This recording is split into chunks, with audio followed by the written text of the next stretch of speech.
शिक्षाप्रद कहानी। संसार के दो मेहमान। अन्न के कण और आनंद के क्षण। महाकवि कालिदास रास्ते में थे। प्यास लगी। वहां एक पनिहारिन पानी भर रही थी। कालिदास बोले, माते, पानी पिला दीजिए, बड़ा पुण्य होगा। पनिहारिन बोली, बेटा, मैं तुम्हें जानती नहीं। अपना परिचय दो, मैं पानी पिला दूंगी। कालिदास ने कहा, मैं मेहमान हूं, कृपया पानी पिला दें। पनिहारिन बोली, तुम मेहमान कैसे हो सकते हो? संसार में दो ही मेहमान हैं, पहला धन और दूसरा यौवन। इन्हें जाने में समय नहीं लगता। सत्य बताओ, कौन हो तुम?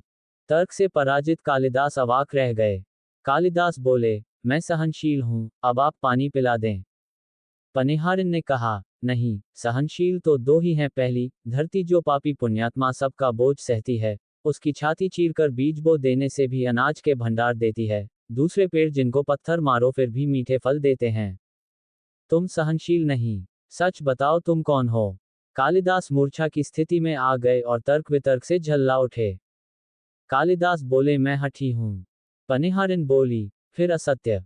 हठी तो दो ही हैं, पहला नख और दूसरे केश, कितना भी काटो बार बार निकल आते हैं। सत्य कहें, कौन है आप? कालिदास अपमानित और पराजित हो चुके थे। कालिदास ने कहा, फिर तो मैं मूर्ख ही हूं। पनिहारिन ने कहा, नहीं, तुम मूर्ख कैसे हो सकते हो?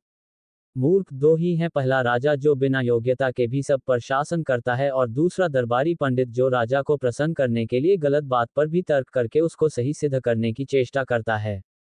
कुछ बोल न सकने की स्थिति में कालिदास वृद्धा पनिहारिन के पैर पर गिर पड़े और पानी की याचना में गिड़गिड़ाने लगे। वृद्धा ने कहा, उठो वत्स।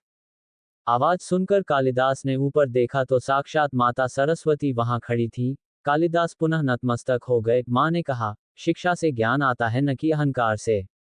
तूने शिक्षा के बल पर प्राप्त मान और प्रतिष्ठा को ही अपनी उपलब्धि मान लिया और अहंकार कर बैठा, इसलिए मुझे तुम्हारे चक्षु खोलने के लिए ये स्वान करना पड़ा। कालिदास को अपनी गलती समझ में आ गई और भरपेट पानी पीकर वे आगे चल पड़े। सीख। विद्वता पर कभी घमंड न करें। घमंड विद्वता को नष्ट कर देता है।